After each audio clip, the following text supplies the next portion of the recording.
Iniligay po dyan, it is a calm, caring strength that reflects Christ's meek and loving heart. Ano po, kapag sinabi po natin yung gentleness, kahinahunan, ano po sa Tagalog, sa caring strength that reflects Christ's meek and loving heart.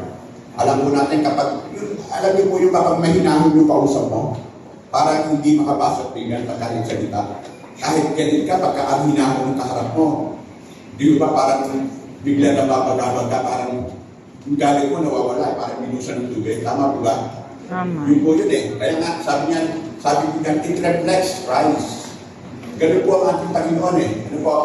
Ang ating Diyos. Kaya nga, it tempers strength with mercy, opening hearts to God's Spirit. Yun po yung gentleness. Kaya napakahalaga po ng din natin.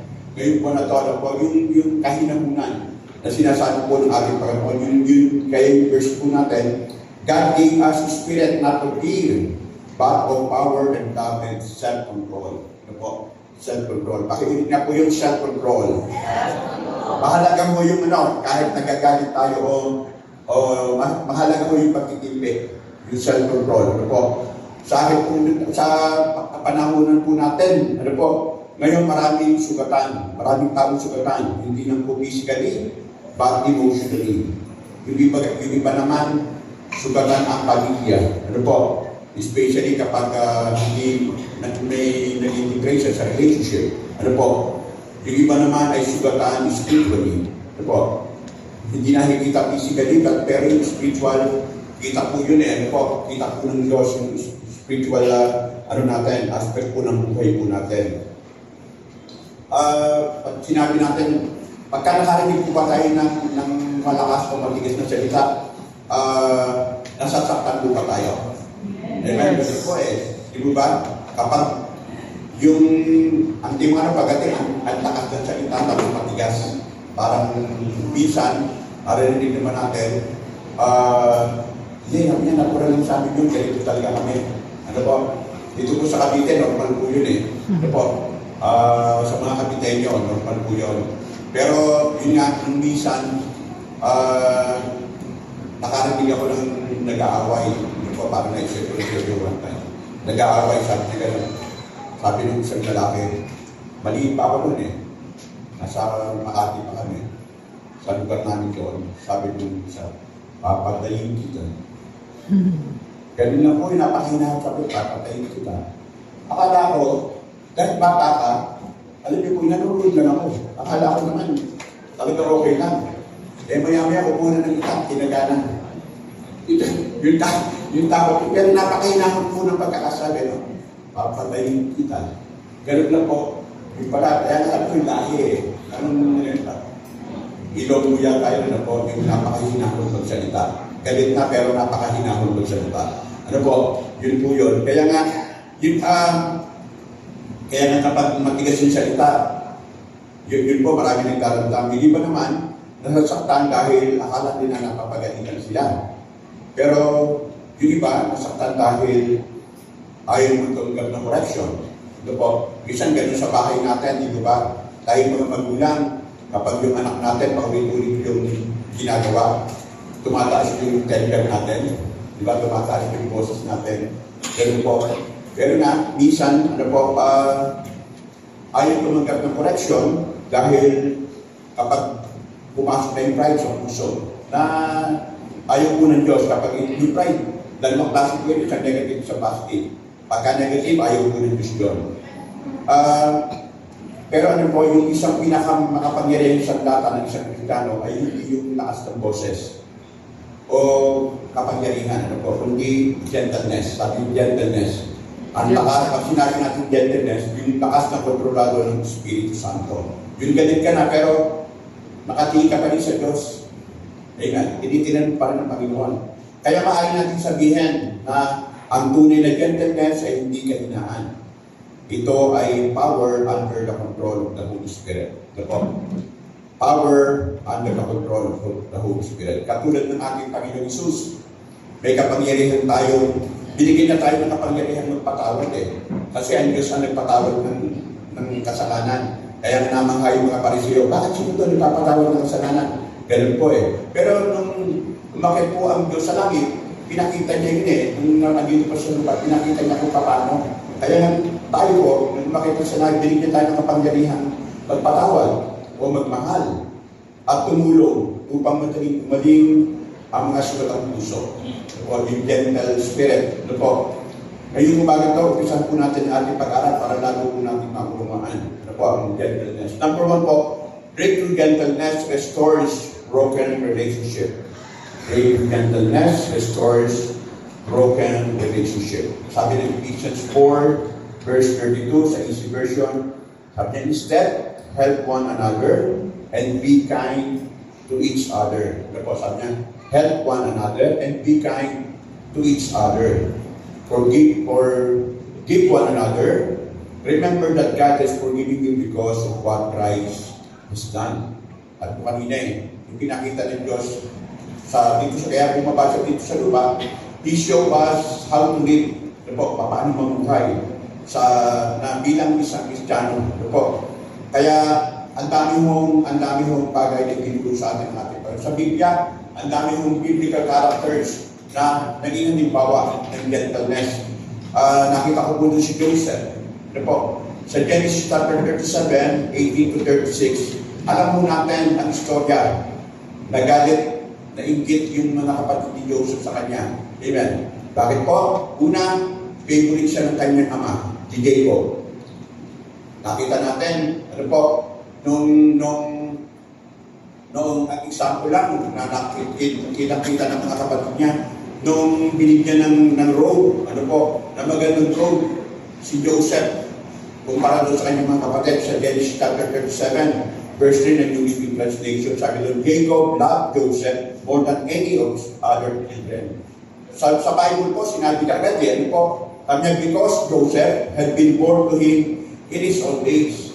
Yung pala, kaya pala mahal siya, ganun po parang tayo pong mga lola, di ba?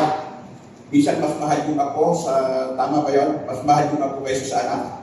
Kasi bakit baby baby Yun po sabi doon, Joseph had been born to him in his old age. Matanda na si Jacob nung ipinanganak si Joseph, kaya mahal na mahal niya. Sabi doon, one day, Jacob had a special cake made for Joseph, a beautiful robe. Ito yung sinasabi po ng ibang translation na colorful robe. Maganda yung robe. Nung nakita ng mga kapatid niya, sabi niya, mas maganda yung robe niya kaysa sa akin. Nagkakaroon ng comparison, kaya nagalit sa kanya, nainggit sa kanya yung mga kapatid. Isa pang dahilan kung bakit lalong nagalit kay Joseph yung kanyang mga kapatid, nung sinabi niya yung kanyang panaginip, kaya tinawag sa Joseph the Dreamer tama po ba? Di ba, Joseph the Dreamer? Pero yun po ay vision mula sa Diyos. Kaya lang, mali yung pagkaka-deliver ni Joseph. Pero dahil bata ko si Joseph ng panahon na yun, medyo mayabang. Mayabang. Sabi ganun kasi ang kwento niya, sabi niya sa mga kapatid niya, nanaginip ako, yung yung dalawang sakyan, yung ang lagi isang star, at saka ang sun, at saka ang moon sa akin. Yun po yung sabi niya. Sabi ng Genesis 37 verse 9, soon Joseph had another dream, and again he told his brothers about it. He said, I have had another dream. He said, the sun, moon, and 11 stars bowed low before me. Yun po yung kwento niya. Kaya yung yabang na to ni Joseph, lalong nagalit ng kanyang mga kapatid. Kaya alam natin ang istorya, pinagtakaan siyang patayin. Amen. Pinagtakaan siyang patayin, pero sa uli, pinagpili na rin siya. Bakit? Dahil kay Judah. Sabi ni Judah, huwag na natin pagpilihan. Naaawa siya sa kapatid niya. Kapag nakapatid natin niya, ibenta na lang natin. Although galit si Judah, ayaw niya naman patayin yung kapatid niya. Kaya ibinenta siya sa mga Ismailites. Na mga dumaan yung mga Ismailites merchant, ibinenta siya sa halagang 20 pieces of silver. Yung kanilang kapatid. Alam natin yung istorya, kung ibinenta siya ng Ismailite, maging sa Egypt, nabili naman siya ni Potiphar. At si Potiphar naman ang ginawa siya alipin ni Potiphar sa kanyang tahanan. At pagdating ng Genesis chapter 41, alam natin yung vision ni Joseph na yun, nagtupad. Nagtupad yung plano ng Diyos sa kanyang buhay. Kaya sabi ng Bible, naging governor siya ng Egypt. naging governor ng Egypt, si Joseph, ano po. At paano nangyari? Nahulaan na kasi yung panaginip ni Pharaoh. Ano po? Yung ano yung panaginip ni Pharaoh? Ano po yun? Tatandagin ba?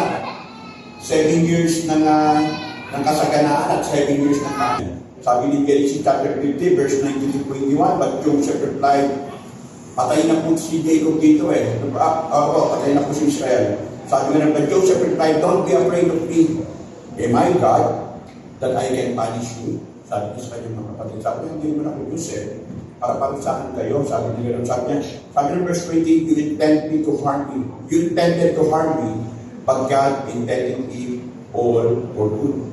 Nakita ni Joseph, ano po, sabi niya, he brought me to this position so I could save the lives of many people. At sabi ng verse 21, no, don't be afraid. I will continue to take care of you and your children. So reassure them by speaking kindly to them. Ano po? Makikita po natin na sa halip ng kaibigan ni si Joseph, mas pinili niyang alamin kung ano yung plano ng Diyos sa kanyang pong buhay. Amen. Bisan yun po may pangyayari sa buhay natin na dapat magagalit ka or may mga sitwasyon sa buhay natin na nangyayari. Pero yun nga, pagkakaanak ka ng Diyos, titignan ko palagi yung Romans 8:28. Ano po yun? All things work together for good for those who love God. Lahat na nangyayari sa buhay po natin, kapag anak ka ng Diyos, gagawin ninyo ng Diyos na mas maging mabuti. Mas magiging maganda para sa iyo. Kahit pinili ka ng Diyos Sabi na ron, for those who love God. All things work together for good for those who love God. Yun po yun, yung plano ng Diyos. Kaya nga, mas pinili niya maging calm. Mas pinili niya maging gentle noong oras na yun. Mas pinili niya ang restoration at muli mabuo at maging mas matibay pa yung kaysa dati yung kanyang relationship sa kanyang pamilya. Nasira kasi yung relationship ng 12 tribes of Israel dahil sa ginawa na kay Joseph. Hindi ka na. Di ba? Nagpipigil ka na. Yun yung nagpupuyo sa damdamin ko. Pero dahil anak ka ng Diyos, pipiliin mo maging gentle.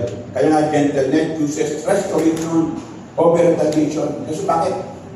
Binagmuna po Kaya nga gentleness chooses restoration over retaliation. When we get hurt, it is natural to want to retaliate. Yun po yun. However, a person filled with the Holy Spirit knows how to exercise self-control and choose kind words. Yun po, kapag anak ka na ng Diyos, titingnan mo palagi magkakasala ba ako sa sasabihin ko? Kaya kapag nagsaktan tayo, natural po yun na unang pumasok sa puso natin, gumalte. Amen. Gusto natin agad gumalte Yun yung unang reaksyon ng katawan natin. Pero, ang taong pinuspos ng Holy Spirit ay marunong magpigil at pumipili ng mabubuting salita. O tamang salita, right word. Kaya nga dito po makikita ang Kristiyano na may spiritual maturity. Kasi baka mamaya tanongin nyo, pastor, bakit yung Kristiyano na, pero ganun pa rin. Gumaganti pa rin. Kaya nga, dito natin makikita ang Kristiyano na may spiritual maturity. Kaya hinigit po yan ay spiritual mature Christian seeks God's grace in their responses. Kapag mature ka na, pipiliin mo muna Itinan mo sarili mo. Kaya nga, sabi ganun, madalas natin marinig. Kapag galit ka raw, bumiling ka raw muna ng pito. Bago ka magsalita, bago ka mag-response. Kasi bakit? After na makapagbilang ka, narinig mo yung utak mo. Nare-reset. Ano yung tama mong gawin? Kasi automatic nga kapag nagalit ka, minsan, kapag sinunto ka, gusto mo nanuntok din Kung tinula, gusto mo itulak din Yun po Pero kapag Kristiyano ka na raw, pipiliin mo yung tamang salita. Ano po? Kaya nga, ang number one doon, anong response doon? Number one, embracing self-control. Ang tawag po doon, sanay na magalit dahil saktan, pinipiling magbigay at hayaan ang kapangyarihan ng Diyos na mag-control. Bakit? Para hindi na lumaki yung alitan. Kapag Kristiyano ka kasi, dapat contributors ka ng peace. Hindi yung taga-sulsol, hindi taga-sulsol, kundi taga-patay ng apoy. Ganun po, Kristiyano. Ano po? Kaya nga, then speaking with grace, kapag yung hindi ka basta-basta na magsasalita, kundi pinipili mo yung tamang salita na magpapatibay na magkakaroon ng pagkakaisa ng unity, sakit ng pagkawatak-watak. Ano po? Yun po yun. Then, yung reflecting Christ, dahil Kristiyano ka na, ano po? Pipiliin mo ipakita yung fruit of the Spirit. At gusto mo ipakita na Kristiyano ba eh? Ano po? Mahirap na yung patience, yung gentleness. Kaya nagkakaroon ng forgiveness eh. Ano po? Kapag nagkaroon na. Kaya nga yung nagsisimulang himbaan, nabubong himbaan, madaling namamatay. Ano po? Nagkakaroon ng pagkakaulawaan kapag may gentle spirit. Alam natin, parang yung galit, parang ganito po eh. Di ba? Lahat po naman tayo nakakita na tayo ng kahoy ng pinakuhan. Tama po ba? Yung kahoy kapag pinakuhan natin, tapos binunod natin yung kahoy, may butas pa ba? Mayroon. Amen? Di ba butas pa yung kahoy? Kasi tinignan natin yung pako. Ang yung butas, hindi naman nawawala eh. Hindi nawawala yung marka doon sa kahoy. Ganun din po yung, pero kapag nilagyan ko siya ng pati, di ba? Doon nawawala eh. Kumikinis ulit. Ganun din po yung puso nasaktan. Ano po? Kapag nasaktan ang puso mo, hindi naman madaling nawawala yung masasakit na salita na narinig mo. Maaaring humingi tayo ng tawad, pero may sugat na naiiwan. Andun pa rin yung butas. Pero ang gentleness ay parang masigla na ginagamit upang ayusin ang nasirang relationship. Ito. Kaya napakahalaga po ng kahinahunan na itinuturo sa atin ng ating Panginoon. Ano po yung application na dapat po natin gawin? Kapag galit, mag-pray muna bago magsalita. Ask yourself, magpapagaling ba ang sasabihin ko o makakasakit ito ng aking kapatid? Yung po na eh. Para pagkakristyano, para makita yung maturity ng isang Kristiyano. Ano po? Kaya, normal lahat naman ng tao nagagalit. Pero kaya nga sinabi ng Bible eh, pwede magalit pero huwag magkasala. Amen? Okay lang na magalit tayo pero huwag mong hahayaan na magkasala ka. Yun po yung sinasabi. Kaya mahalaga yung retaliation eh. Paano tayo mag-retaliate? Kaya mahalaga yung mag-pray muna tayo bago tayo magsalita. Lord, take control. Hawakan mo po yung temper ko, hawakan mo po yung puso ko. Ganun po. Number 2 po, breakthrough gentleness attracts God's presence. Po, mahalaga yun eh. Yung makita mo ang presensya ng Diyos na kahit nagalit ka, pero nga kapag may mahinahon ka, nakikita ang presensya ng Diyos eh. Sabi ng Philippians 4 verse 5 ng Good News Translation, sabi niya, show gentle attitude toward everyone. Ito po, show gentle attitude toward everyone. The Lord is coming soon. Sabi ko ron, ito po, sabi ni Paul, dapat magpakita raw tayo ng kahinahunan sa bawat isa. Bakit? Maaaring anytime dumating ang ating Panginoon. Ito, dumating yung rapture. Dinig po yan, gentleness attracts God's presence. Kasi, sa pagiging gentle natin, nagre-reflect ang katauhan ng Diyos sa ating buhay. Yun po yun eh, nakikita ka sa atin, siguro Kristiyano yun. Kasi, babalik pa rin eh. Hindi ko magde. Ano po? Yun po eh. Tandaan po natin, God grows dear to the meek. Dahil sinabi mismo ni Jesus, I am gentle and humble in heart. Yun mismo eh, sinabi mismo ng ating Panginoon eh, I am gentle and humble in heart. Ano po? By showing gentleness, you will Christ's character, making His presence feel at home in your life. Ano po? Yun po yung mahalaga yung kapag sobrang hinahon mo ay mabait na tao yan, mabuting tao yan. Ano po? Yung mapapagkatiwalaan mo, ganun agad eh. Kaya nga minsan, yung mga sobrang bait, maraming naluloko. Paano nangyari ka ba yung tao niya eh? Pero ganun pala siya. Di ba? Narinig natin sa mga news, minsan sa kweluhan. Mabait yan. Yun nga sa iba eh, di ba? Sa mga doon sa nakapalingan sa kanya. Minsan, kapag yung yung taong patay na, sabi gano'n, bakit napatay niya? Kasi, ano yun eh, napatay sa huldapan, o kaya nangitap yan, nababalita natin. Pero sabi ng mga hindi, ang bait yun eh. Mabait siya eh. Di ba? Bisa hindi nahilita dahil bakit yung sobrang kahinamunan. Ganun po, ano po. Kaya nga, by showing gentleness, you will rise character. Making expressions feel at home in your life. Sino yung, tingnan natin sa mga biblical character ng mga na makikita natin doon, si Moses.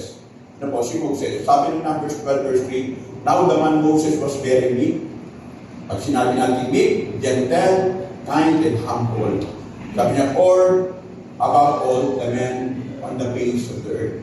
Sabi gano'n. Wala raw katulad si Moses sa nananabuhay sa kanyang kapanahonan. Ganun daw siya, napaka-gentle niya, napaka-bait niya, at napaka-humble. Sobrang mapagkumbaba si Moses ng kanyang kapanahon. Kaya, pinili siya ng Diyos eh. Ito, hindi siya pinili na maging leader dahil siya yung pinakamalakas ng kanilang kapanahonan. Actually nga, sabi ni Moses, bulol po ako doon. Ayan, yun ang sabi niya, pinili siya ng Diyos eh. Hindi siya magaling magsalita. Kaya nga andun si Aaron eh. Si Aaron yung kanyang speaker. Kaya nga hindi siya pinili dahil siya yung pinakamagaling o pinakamalakas o pinakamagaling ng salita. Kundi dahil yung kanyang kapagtumbang puso at yung maamong yung mukha. Yun po kaya siya pinili. Kahit maraming reklamo, kaya yung panahon niya, ang dami nagre-reklamo eh. Ang dami nag-rebel sa kanyang buhay, sa kanyang leadership. Ang dami nag-rebellion sa kanya, di ba? Silaban, alam natin lahat yung mga istorya. Yung iba kinain ng lupa. Yung mga nag-rebel kay Moses. Ano po? Pero nanatili siya malapit sa Diyos. Ano po? Kaya nga anong lesson na makikita natin dito? Gentle and modest hearts are attracted to God. Kaya napakahalaga ng gentleness. Ano po? Maraming tao ang naghahanap ng presensya ng Diyos, pero ayaw naman isuko yung galit o pride sa kanilang puso o yung pagiging mainit yung ulo. Ako po nung araw,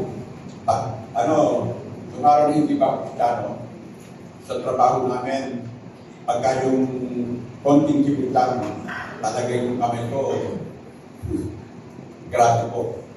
Pero nakaranas na po ako, ito na, pastor na ako. One time, may naguro sa akin eh. Meeting. Naguro talaga ako. Take note, hindi malaki naguro sa akin mali. Kaya sa akin, Lord na rin ako. Talagang sabi nga ng oras na yung sabi ko, magpasalamat ka at nakakilala ko sa Panginoon. Kasi yung maliit, di ba? Ano ba yung malaki ka tapos maliit yung magsasalita sa inyo ng gano'n? Yun po eh. Kaya napaka-halaga po na ano po. Ang gentleness ay nagbibigay daan upang malayong kumilos ang Diyos sa ating buhay. Diba? Kapag inalaw natin yung fruit of the Holy Spirit na kumilos sa ating buhay.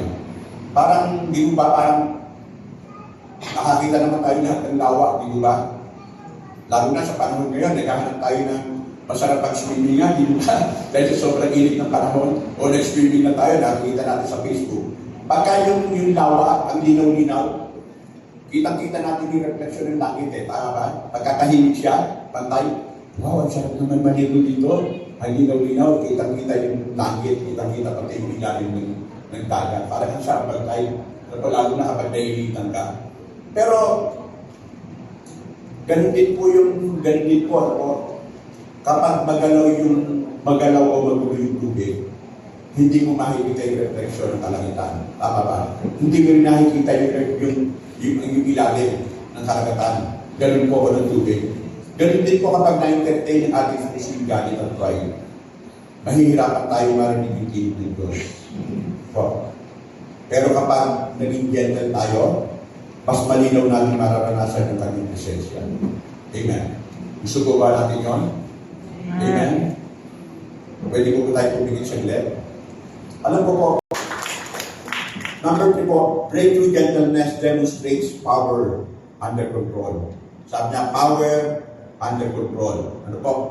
Meron kapag kapangyarihan, pero it is under control. Ano po? Sabi ng Matthew 11:29, take my yoke upon you, sabi ng ating Panginoon Jesus, and learn from me, for I am gentle and humble in heart, and you will find rest for your soul. Ang Panginoon Jesus, nag-invite siya eh. Imbitahin niya ang bawat isa sa atin. Ano po? Hindi kung sino lang sa atin. Lahat tayo, ano po? Take my yoke. Yung sinasabi ng Panginoon na yoke. Sa Israel kasi, ang nag-aaral palibasa matigas ang lupa nila doon compare dito sa atin. Dito sa atin, isa lang, wala man tayo nakakita ng double yoke eh. Yung dalawang sinasakit sa kalabaw o dalawang baka o kalabaw na nag-aaral, wala eh. Walang sakay, isahan lang, di ba? Ngayon naman sa modern day, traktora na lang. Pero sa panahon ng Jesus Christ, matigas yung lupa ng Israel. Pagka nakapunta po kayo, sabi na parang marmol eh. Ano po? Ganun, sobrang tigas ng kanilang lupa. Kaya, dalawang baka ang yoke nila doon, dalawang baka yung nag-aaraw, dalawang kalabaw, walang kalabaw sa kanila, malalaki yung baka, ganun po yung nag-aaraw. Kaya sabi ng Panginoon doon, take my yoke upon you and learn from me. Kasi yung isang yoke, dala-dala na ng Panginoon. Pero sabi niya gano'n, isunod mo yung yoke sa'yo. Sabi niya, learn from me. Na mga Sadducees, di ko ba, ang Panginoon, hindi siya gumante. Ano po? Kaya tama-tama yung sabi niya, I am gentle and humble in heart. Sa panahon nila nung walang pinakamakapangyarihan, kundi ang ating Panginoon Jesus. Actually, kaya niyang tawagin yung mga anghel. Kahit nung ipapapos sa krus, kaya niyang tawagin ng mga anghel para iligtas siya. Pero pinili niyo magtiis. Nang siya isultuhin, hindi siya gumante. Nang siya iharapagin sa aktan ng latigo, hindi siya nagbanta. Hindi niya pinagbantaan yung mga taong gumawa sa kanya. Kaya nga ito yung tunay na gentleness eh. Yung kapangyarihang kontrolado ng pag-ibig. Bakit? Sabi pa nga ng ating Panginoon, Lord, forgive them. Hindi nila alam ang kanilang ginagawa. Alam natin, kung gumante ang Panginoon, ganun po. Kasi alam naman ang Diyos eh. Na kaya niya ginagawa yung upang iligtas ang humanity, ang sangkatauhan, ang bawat isa sa atin. Ano po yung lesson na matututunan po natin? Kaya nga, tandaan po natin, gentleness is not weakness. It is strength, surrender to God. Yung kahinahunan na sinasabi ng Galatians, fruit of the Holy Spirit, it is strength, surrender to God. Ito po, hindi po yung kahinaan. Ito po, ang taong mabilis magalit ay hindi laging malakas. Tandaan po natin. Ang taong tunay na malakas ay marunong magpigil dahil sa ating Diyos. Ito po. Alam natin, nakakakita na tayo ng kabayo eh. Yung kabayo, well, yan eh, kapag wala pa siyang renda, wala pa siyang tali, wala pa siyang tawag po kayo sa probinsya eh. Kapag wala pang renda, mapangalig yung kabayo. Bakit? Malakas siya eh. Pero, hindi natin makikita dun yung kalakasan niya. Makikita natin ang kalakasan niya kapag meron na siyang buhayong tawag na po. Yung meron na siyang control. Kapag nakokontrol na siya, nagiging kakakita-kinabang na yung kabayo. Kaya nga nananalo sa karera o nagagamit sa pangkalesa, ganun po eh. Ang daming bagay na minsan kailangan lang ng isurrender sa Panginoon para magalit maintindihin ng ating Diyos. Diba? In application po, kapag may pagkakataong bumanti, piliin natin magmahal. Kapag may pagkakataong manakit, piliin natin magpagaling. Yun po yung dito po natin masasalamin yung isang mature Christian. Sino po? Kapag mature na isang Kristiyano. Na hindi naman kahinaan yung isasabihin ganun, duwag ka kasi hindi ka gumaganti. Ganun po ang Lord eh. Ganito po tayo ginagawa ng Diyos na minsan hindi naiintindihan, hindi na unuwaan sa Diyos. Pero alam po natin, ano magiging bunga ng galit natin? Pupunta tayo sa impyerno. Amen. Alam natin kasi puntahan natin eh. Kapag nanapili tayo sinabing, hindi gumante. Kasi ano naman, mahina yun, liwag. No. Ano po, alam natin kasi, yung pupuntahan natin mas na pumatong tayo doon sa kasamaan na nais gawin ng kaaway sa ating buhay. In my conclusion po, breakthrough gentleness is the key to bringing healing to every kind of wounds. Restoring hearts and relationship through the Spirit touch. Ito po ang nais ng ating leadership, ng ating mga direktor, ni Kuya Ed, na maranasan po natin. Yung gentleness, ano po, pag breakthrough gentleness, the key to bringing healing to every kind of wounds, restoring hearts and relationship through the Spirit touch. Tandaan po natin, yung gentleness restores broken relationship tulad ni Joseph. Yung gentleness that attracts God's presence tulad ng katauhan ni Moses. Pinakita ni Moses. Yung gentleness demonstrates power under control na ginawa at pinakita ng ating Jesus. Kapag pinili natin maging maamo sa pananalita, kapag pinili natin maging maamo sa ating pagkito, sa ating ginagawa, sa ating puso, gagamitin tayo ng Diyos upang magdala ng kagalingan sa ating pamilya, sa ating relationship, sa ating community, even sa church, even sa work natin, magagamit natin. Kaya ano po yung challenge sa atin ngayong umagang ito? Be the person who heals wounds, not the one who creates them. Ito po ang isang Kristiyano Ito po yung nais ng ating Panginoon at pinakita ng ating Panginoon. Let the gentleness of Christ flows through you and watch God brings breakthrough and restoration wherever you go. Kaya nga ho sa panahon natin, sinabi ko kanina, yung panahon na maraming, sa panahon natin na maraming tao galit, nakakarinig tayo ng sigawan o pagkawatak-watak. Ang Diyos po ay naghahanap ng mga tao magiging tayo yan ng kanyang gentle spirit, yung kanyang love, yung kanyang pag-ibig, yung kanyang pagmamahal sa atin. Kaya mo napakahalaga yung itinutulong sa atin ang ating leadership na maranasan po natin. Disiplina na po na